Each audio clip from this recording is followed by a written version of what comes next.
All from Barcelona. First time ng pamilya ko na umattend ng binyagan ng mga Pilipino dito sa Spain. Kaya excited na ako. Gusto ko kasi nila ma-experience ito. Akala ko nga di na kami makakapunta kasi itong bunso ko biglang nagkalagnat. Medyo masama talaga ang pakiramdam niya. Yung tipong kulang na lang itakbo ko talaga siya sa ospital kaninang madaling araw. Pero kumalma naman siya after na isang oras after na mabigyan ko siya ng gamot. Hindi ako mapakali so binantayan ko siya buong gabi. Sa kabilang kwarto naman ang sarap ng tulog ng asawa ko. Ang sarap tuloy buhusan ng malamig na tubig.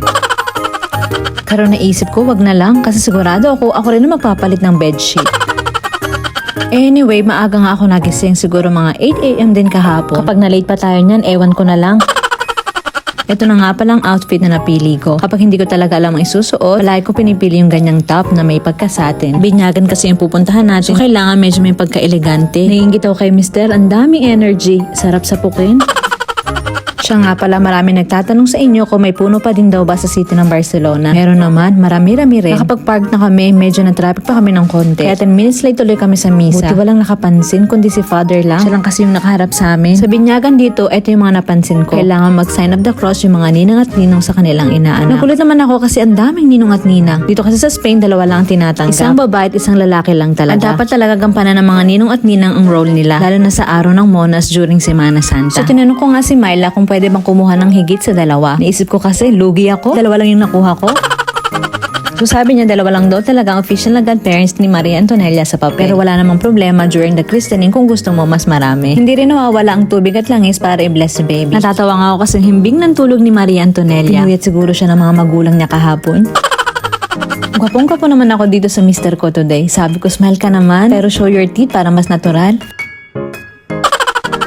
Nagpigil talaga ako ng tawa. Baka masita kami ni father. Importante rin ang kandila. Kailangan mong itago ito kasi ito rin dapat ang gagamitin mong kandila sa communion ng anak mo at kasal. Sa kasal, pinagsasamang kandila ng lalaki at babae kaya talagang kailangan mong ingatan ito.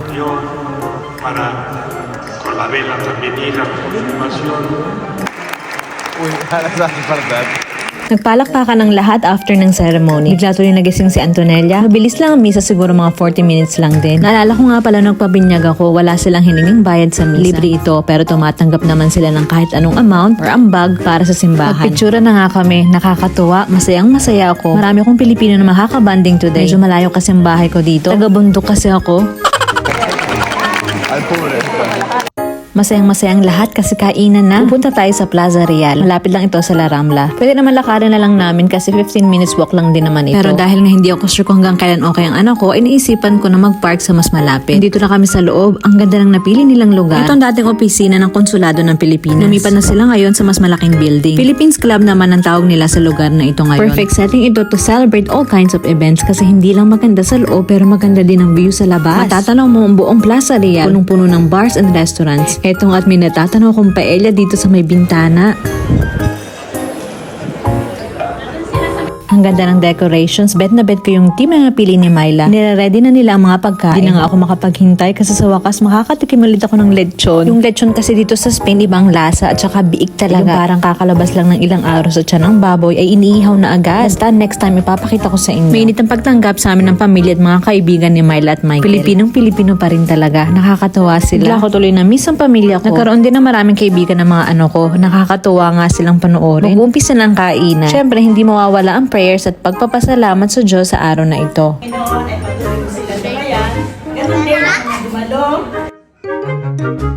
Kainan na. Etong mga handa to. Grabe, nag-enjoy talaga kami sa pagkain. Hindi ko na iisa-isahin. Alam nyo na kung ano lahat yan. Nagustuhan ng sobra ni Jana ang Filipino-style spaghetti at barbecue. Nagre-request nga ulit siya nung umuwi na kami sa bahay. Pinakain ko muna sila para makakain kami ng tahimik ni Mr. mamaya. Nagulat nga ako kay Julia. Manang-mana sa akin. Makapal din talaga ang mukha. Hinahanap kasi namin siya ni Mr. Andun pala siya at nakapila para makakuha ng sarili niyang pagkain. Ang bilis na mag-adapt at nagkakamay na rin. After makakain ng mga anak namin, ay pumili na rin kami ni Mr. Tumataba hindi lang ang tiyan ko pero ang puso ko. Tuwing nakakain kami ng pagkaing Pinoy, sinigurado namin na matitikman namin lahat.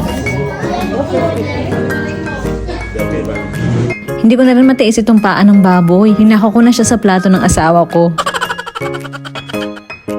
After nung malupit namin paglamo ni oras na para i-blow ang cake. Birthday rin kasi ito ni Antonella. Sinabay na rin sa binyag. Matalinong mami. Ganyan din yung ginawa ko dati. Ibigay na rin ng regalo at souvenirs. Ginahit na rin ng cakes. Muntik pa akong maubusan ng kakanin. Buti na lang nag-ikot-ikot ako dito. Hindi ko na nabantayan ng asawa ko. Akala niya nilalagyan din ng nyug itong fruit salad.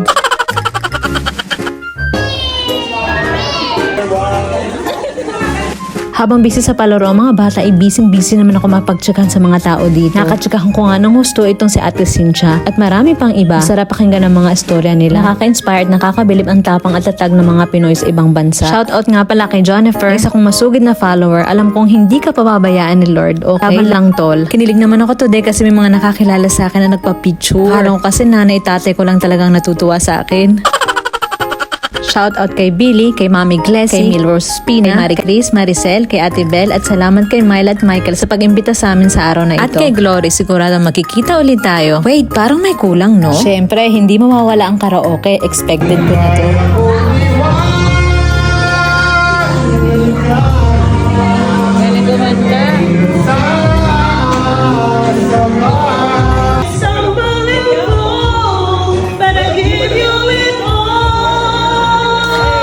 Sabi na ng hapon, so nag-decide na kami umuwi. Dumaan muna kami sa isang friend ko na si Erica para kunin ang pasalubong na ipinadala sa akin ng pinsan kong si Jason. Nag-crave naman sa pizza itong mga anak at asawa ko later. Yan tuloy, 11 PM na naman kami nakauwi ng bahay. So guys, ganito na lang video natin for today. Hanggang sa susunod. Adios!